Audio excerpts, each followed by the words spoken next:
नमस्कार, बहुत स्वागत है आप सभी का। आप देख रहे हैं भारत 24 और आपके साथ मैं हूं अमृता गर्ग। और शुरुआत बुलेटिन की बड़ी खबर के साथ करेंगे, जहां कांग्रेस पर प्रधानमंत्री मोदी का बड़ा हमला आज देखने को मिला।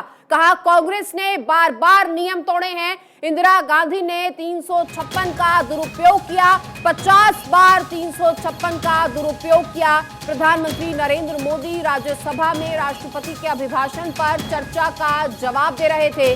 विपक्ष की ओर से नारेबाजी जारी थी और शोरगुल के बीच पीएम मोदी ने अपना संबोधन शुरू किया और एक के बाद एक कई बड़े हमले कांग्रेस पर बोले। तो प्रधानमंत्री नरेंद्र मोदी ने कहा कमल खिलाने में कांग्रेस के योगदान पर आभार है। जितना कीचड़ उछालोगे कमल उतना खिलता चला जाएगा। कांग्रेस पर हमले बोले प्रधानमंत्री नरेंद्र मोदी ने। प्रधानमंत्री नरेंद्र मोदी ने कहा कांग्रेस ने बार बार नियम तोड़े हैं। पिछले 6 दशक कांग्रेस ने बर्बाद कर दिए। इंदिरा गांधी ने 356 का दुरुपयोग किया, 50 बार ये दुरुपयोग किया गया। विपक्ष झूठ के कीचड़ पर लगातार इतराता है। में बैठे थे जिन्होंने आर्टिकल 356 का सबसे ज्यादा दुरुपयोग किया।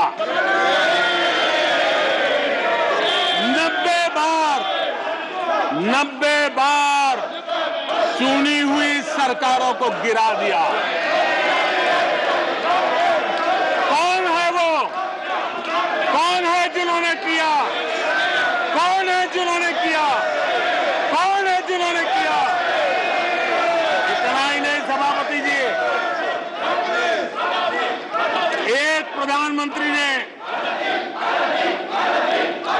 आर्टिकल 356 का 50 बार उपयोग किया, आधी सेंचुरी कर दी। वो नाम है श्रीमती इंदिरा गांधी का। 50 बार सरकारों को गिरा दिया। तो प्रधानमंत्री नरेंद्र मोदी ने लोकसभा में विपक्ष पर प्रचंड प्रहार किया। प्रधानमंत्री ने एक बार फिर से साबित कर दिया है कि जब भी राष्ट्र की बात होगी, जब भी राष्ट्रवाद की बात होगी, तो सबसे पहले प्रधानमंत्री नरेंद्र मोदी का नाम आएगा। श्रीनगर के लाल चौक पर तिरंगा लहराकर राहुल गांधी ने मोदी सरकार को कटघरे में खड़ा किया, तो प्रधानमंत्री नरेंद्र मोदी ने उसी घटना का जिक्र किया और उसी घटना के जरिए कांग्रेस को राष्ट्रवाद का पाठ पढ़ाया।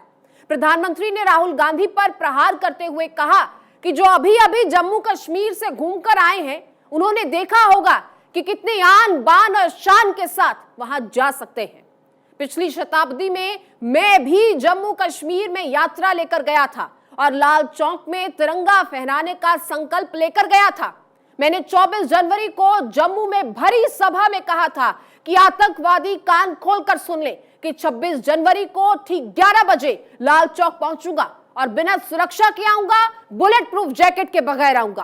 फैसला लाल चौक में होगा कि किसने अपनी मां का दूध पिया है। और संसद में प्रधानमंत्री के संबोधन से पहले यानी 2 फरवरी को ही द जेसी शो में भारत 24 के सीईओ और editor in chief doctor Jagdish Chandra ने भी प्रधानमंत्री नरेंद्र मोदी के उस बयान को याद किया और उसे रोंगटे खड़े करने वाला बताया था। ये कहना कि केवल पंडित जवाहरलाल नेहरू ने झंडा फहराया, रबिश, नॉट फैक्चुअली करेक्ट। भाई खुद नरेंद्र मोदी गए थे झंडा फहराने, आपको याद है, आज से 30 साल पहले, 31 साल पहले, और डंके की चोट पे गए थे और एक कहा था किसी की माँ ने दूध पिलाया तो मेरे को रोक के दिखाओ। और वाकई मानना पड़ता है नरेंद्र मोदी के साहस दुस्साहस को। वो डरे ही नहीं, वो वहाँ चले गए, झंडा फहरा दिया। तो कांग्रेस का कहना गलत है केवल हम झंडा फहराते हैं, बल्कि झंडे की बात तो ये कि शुरू में कांग्रेस वालों का जम्मू में ये व्यू था कि हमें तिरंगा झंडा नहीं फहराना चाहिए क्योंकि ये आरएसएस का, बीजेपी का एजेंडा है। लेकिन बाद में सब लोग गए वहाँ पे, राहुल गांधी भी गए वहाँ पे और झंडा फहराया उन्होंने वहाँ पे जाके जो है। और आज लाल चौक की बात जो आप कह रहे हैं, तो लाल चौक तो बदल चुका है 370 के बाद। Lal Chowk was a spot of terror. खौफ, भय आता था, वहाँ जाने की सोचता नहीं था। जो लोग कश्मीर में रहते थे वो भी नहीं जाते थे, डरते वहाँ कि गोलियाँ चलती हैं उग्रवादियों और इसके बीच में एक पॉइंट था, एक सेंट्रल पॉइंट था वो इसका, टेरर का आप कह दीजिए। कश्मीर वाले नहीं जाते, कश्मीर के बाहर वाले लोग भी नहीं जाते थे वहाँ पे जो है। आज स्थिति लाल चौक की ये है कि खुद कांग्रेस वाले भी जो गए थे श्रीनगर, राहुल गांधी की जैसे कहते हैं मिजाज फर्सी में जो गए थे वहाँ पे जो है, तो वो सब वहाँ फोटो खिंचवा, सेल्फी ले रहे थे खड़े होकर के। तो आज कांग्रेस वाले खुद लाल चौक पे खड़े होकर सेल्फी खिंचवा रहे हैं। मैं भी जो जाता हूँ वहाँ तो देखता हूँ लाल चौक कितना सामान्य है। हर आदमी जा सकता है, आ सकता है। मुझे खुद यकीन नहीं होता, मैं लाल चौक पे खड़ा हूँ। मैं कश्मीर बहुत जाता हूँ, तो मेरा रास्ता एयरपोर्ट का वहाँ से निकलता है, तो एक और रास्ता भी निकलता है, तो मैं कहता हूँ उधर से चलो यार। क्यों कहता हूँ? तो एक आकर्षण, एक मोह है लाल चौक के प्रति। और वहाँ ठेले वाले खड़े होते हैं, गन्ने का जूस बहुत अच्छा मिलता है उसके आसपास। एक मिठाई की दुकान है वहाँ, कश्मीर की मिठाइयाँ जो खास तरह की होती हैं, ज़्यादा चीनी वाली, और वहाँ सब मिलती हैं वहाँ पे। तो सब लोग जा रहे हैं, तो लाल चौक बदल चुका है टोटली जो है। और अगर आपको देखना है इस बात को कि नरेंद्र मोदी ने कितना रिस्क और वो रिस्क लेकर के झंडा आरोहण किया था, तो मैं आपको एक अभी दिखाता हूँ टेलीविज़न का एक छोटा सा टुकड़ा, एक जो है वीडियो क्लिप, उससे आप देखिए कि क्या दीवानगी थी उसमें नरेंद्र मोदी में और क्या जोश था। इसीलिए आज राष्ट्रपति ने कहा है कि नरेंद्र मोदी गवर्नमेंट फियरलेस है, ये डरते नहीं हैं। तो आइए अब देखते हैं उस क्लिप को। मैं 1992 में श्रीनगर गया था, लाल चौक में तिरंगा झंडा फहराने के लिए, और आतंकवाद बड़े पुरजोर में था, और आतंकवादी हिंदुस्तान के तिरंगे झंडे को जमीन पर रौंदते थे, उसको जलाते थे, उसको अपमानित करते थे। तिरंगे झंडे से अपनी कार साफ कर रहे हैं, जूते साफ कर रहे हैं, और कैमरा के सामने सब करते थे। ये दृश्य मेरे दिल में आग पैदा करता था। तो हमने एक यात्रा निकाली थी कन्याकुमारी से, तिरंगा झंडा लेकर के चल पड़े थे और तय किया था कि हम श्रीनगर के लाल चौक में जाकर के तिरंगे का झंडा फहराएंगे। मित्रों, आतंकवादियों की इस जगह पे जाके तिरंगा झंडा फहराने का सोचना क्या लगता है? मित्रों, हम निकले तो श्रीनगर के अंदर आतंकवादियों ने पोस्टर्स लगाए थे, दीवारों पर लिखा था कि हम देखते हैं कि किसने अपनी मां का दूध पिया है, कि जो श्रीनगर के लाल चौक में झंडा फहरा करके वापस जाए। जब मैं अपनी यात्रा कन्याकुमारी से लेकर के चलते चलते हैदराबाद पहुंचा, तो मुझे वहां से वो पोस्टर वगैरह के फोटो ये सब मेरे पास आया, और मैंने हैदराबाद से अपनी स्पीच बदल दी। मैंने अपने भाषण का रंग रूप बदल गया, मेरा भीतर से आवाज उठने लगी, और मैंने हैदराबाद की सभा में ललकार किया था। उसके बाद में 1 महीने के बाद 26 जनवरी को श्रीनगर के लाल चौक में पहुंचना था, और तब मैंने कहा था, मित्रों, उस समय की अगर वीडियो क्लिपिंग होगा तो आप देख सकते हैं, और मैंने भरी सभा में हैदराबाद में कहा था, मैंने कहा मुझे आतंकवादियों ने मुझको ललकारा है, और आतंकवादियों ने कहा कि किसने अपनी मां का दूध पिया है, जो 26 जनवरी को श्रीनगर के लाल चौक में आकर के तिरंगे का झंडा फहराए। और तब जाकर के मैंने कहा था कि मैं 26 जनवरी को सुबह ठीक 11 बजे श्रीनगर के लाल चौक पहुंचूंगा। मैं बुलेट प्रूफ जैकेट पहन करके नहीं आऊंगा, मैं बुलेट प्रूफ गाड़ी में नहीं आऊंगा, हाथ में सिर्फ तिरंगा झंडा लेकर के आऊंगा, और फैसला 26 जनवरी को श्रीनगर के लाल चौक में होगा, किसने अपनी मां का दूध पिया।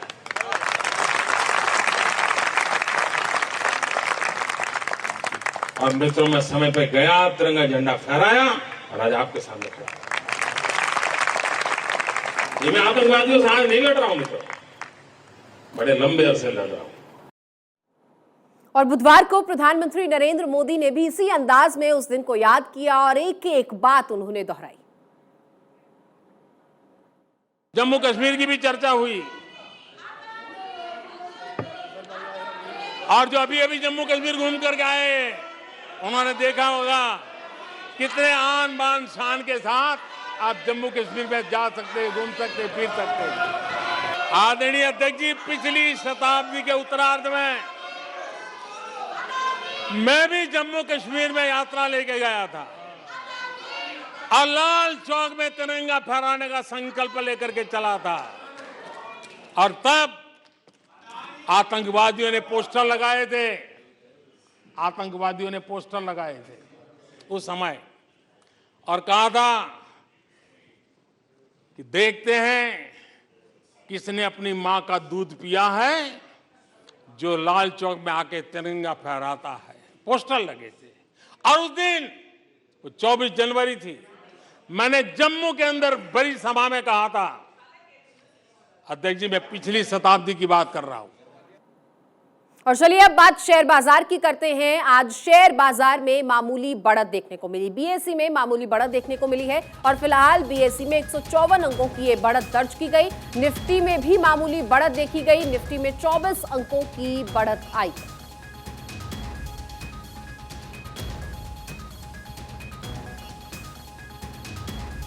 तो निफ्टी में मामूली बढ़त दर्ज की गई, 24 अंकों की बढ़त निफ्टी में। शेयर बाजार में आज का हाल क्या रहा, ये आपको बता रहे हैं।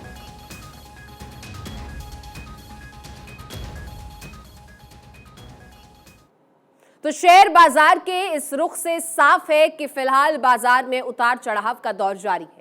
अब ऐसे में आपको कहां निवेश करना चाहिए, कहां पर नहीं करना चाहिए, यानी रियल एस्टेट में निवेश करके आप कैसे मुनाफा कमा सकते हैं, इसकी जानकारी दे रहे हैं अरिहंत सुपरस्ट्रक्चर्स लिमिटेड के चेयरमैन अशोक छज्जर। आइए सुनते हैं। हर किसी का सपना होता है कि अपना घर, अपना एक आशियाना हो। उस आशियाने में निवेश के लिए किन बातों का ध्यान में होना जरूरी है, उस बारे में बात करते हैं अरिहंत सुपरस्ट्रक्चर लिमिटेड, जो BSE NSE में लिस्टेड है, उनके CMD अशोक छाजर जी से, और जानने की कोशिश करते हैं कि आम आदमी जब कहीं निवेश के लिए जाता है, चाहे वो शेयर मार्केट हो, चाहे वो रियल स्टेट में, उसे किन बातों का खास ध्यान रखना चाहिए। अशोक छाजर जी, बहुत बहुत स्वागत है आपका। नमस्कार जी। पहला सवाल, आपकी कंपनी अरिहंत सुपरस्ट्रक्चर लिमिटेड बहुत बड़ी कंपनी है, NSE BSE में लिस्टेड है। हम जानना चाहते हैं हमारे दर्शकों के लिहाज से कि अगर कोई व्यक्ति निवेश के लिए आता है, लिस्टेड है बताने के पीछे मकसद यही कि एक भरोसा होता है लोगों को। अगर आप कोई निवेश के लिए आता है तो उसे किन बातों का जो है बहुत खास ध्यान रखना चाहिए?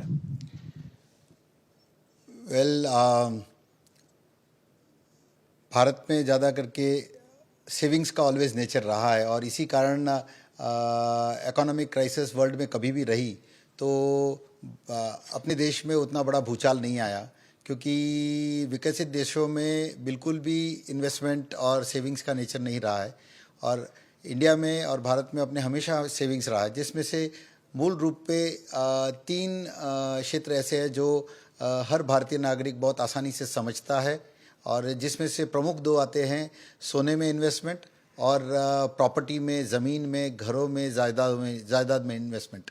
तीसरा जो आज के टाइम में आफ्टर कोविड जो सबसे बहुत ज़्यादा चला युवा वर्ग के अंदर भी, वो है इक्विटीज़ यानी शेयर मार्केट में। तो देखे जाए तो निवेश के लिए हमेशा जो सबसे बड़ा ज़रूरत होता है कि किसी का ट्रैक रिकॉर्ड बहुत इंपॉर्टेंट है, प्लस निवेश के वक्त ये देखना ज़रूरी है कि निवेश उतना ही करे जितनी अपनी आमदनी या जितनी अपनी पूरी कैपेसिटी है, और इसी के लिए होम लोन्स जैसे मार्केट जो हाउसिंग फाइनेंस लिमिटेड के चालू हुए हैं इतने सालों से, और जिसकी सहायता से ही आज पूरे इंडिया में हाउसिंग फॉर ऑल का एक जो सपना है प्रधानमंत्री नरेंद्र मोदी जी का, जो 2022 तक का सोचा गया था, लेकिन 2030 तक अब वो पूर्ण होता हुआ दिख रहा है। तो हर व्यक्ति को ये देखना ज़रूरी है कि वो बहुत ही भरोसेमंद और सही चीज़ में इन्वेस्टमेंट करे। कहीं कहीं भरोसेमंद होते हैं लेकिन चीज़ अच्छी नहीं होती है, कहीं चीज़ बहुत अच्छी होती है लेकिन भरोसेमंद व्यक्ति नहीं होता। तो दोनों ही चीज़ों का साथ होना बहुत ज़रूरी है।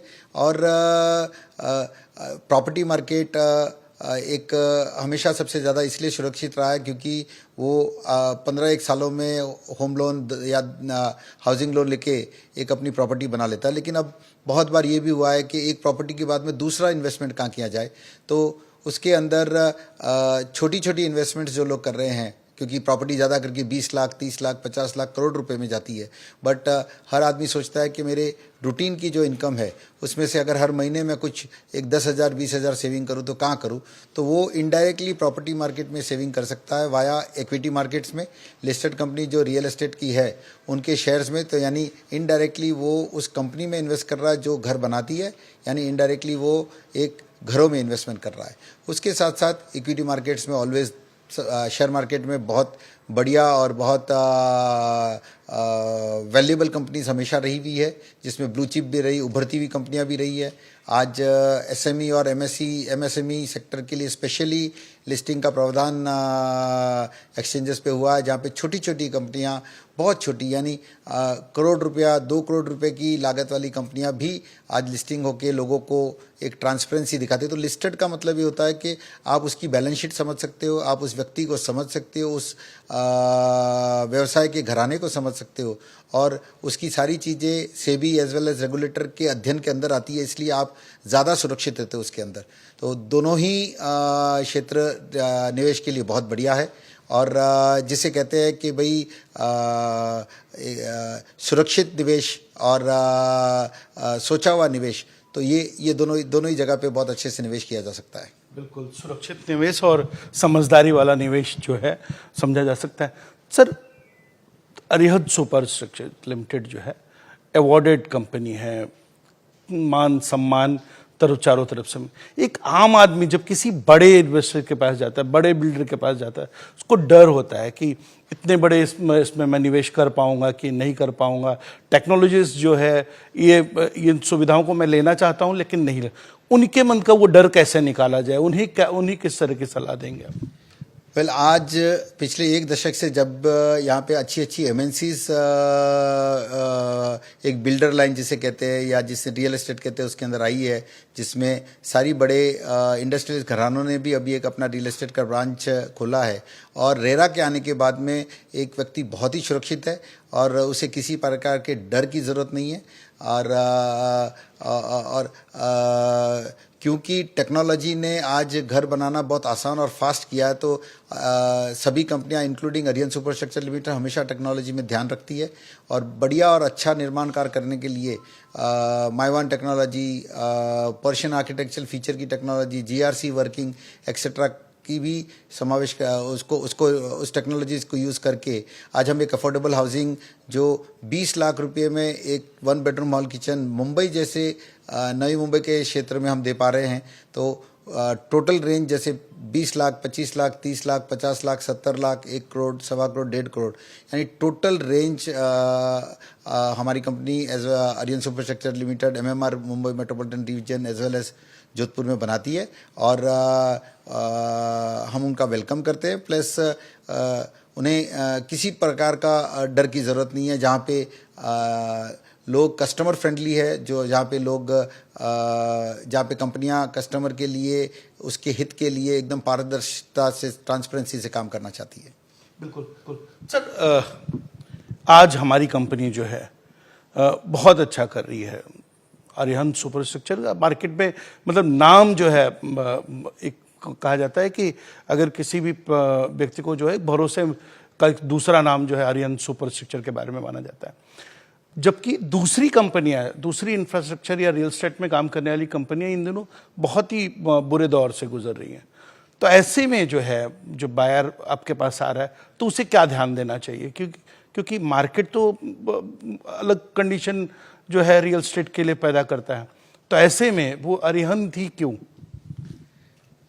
12,000 से ज़्यादा घर, जिसमें से जोधपुर और मुंबई दोनों में पिछले एक दशक में इस कंपनी ने लोगों को जो घर दिए हैं, और अमूमन 1000 से प्लस ज़्यादा घरों की चाबियां आज भी हर साल दी जा रही है। तो ये अपने आप में दिखाता है कि यहाँ घर 100% मिलेगा और समय पे मिलेगा और जैसा कहा गया वैसा मिलेगा। सो जितनी कमिटमेंट्स हम कस्टमर के साथ करते हैं, उसको फैसिलिटी के लिए, एमिनिटीज़ के लिए, उसके घर के फिनिशिंग के लिए, ये सारी चीज़ों को बहुत निपुणता से देखते हुए उसको बनाया जाता है।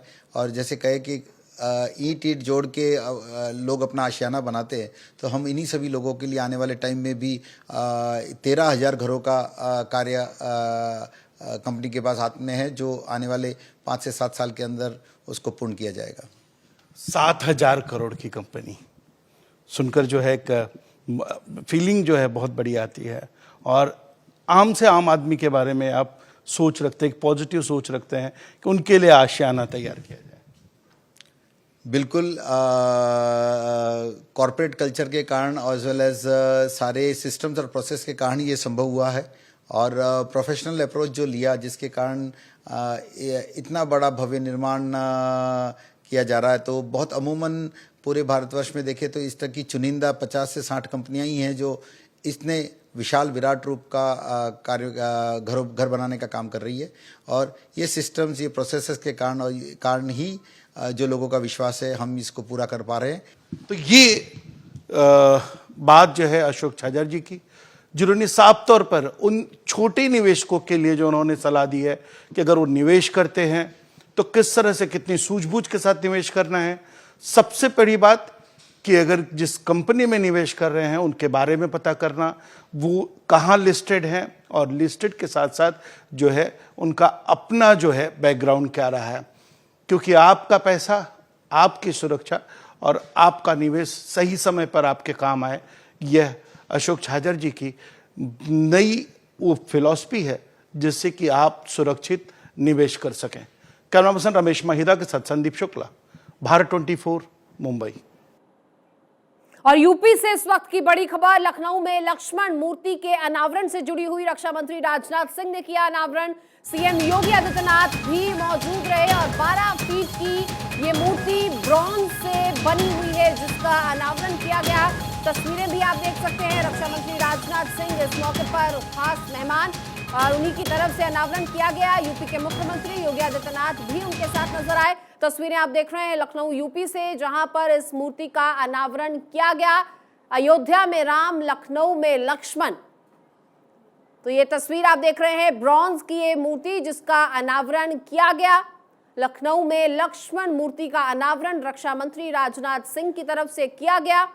सीएम योगी भी उनके साथ यहां पर मौजूद रहे।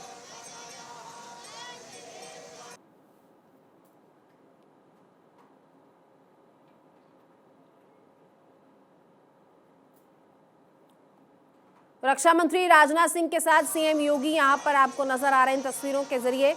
और लक्ष्मण की मूर्ति का यहां पर अनावरण किया गया। लक्ष्मण मूर्ति जो ब्रॉन्ज से बनी है, कांसे से ये मूर्ति बनी है जिसका यहां पर अनावरण किया गया।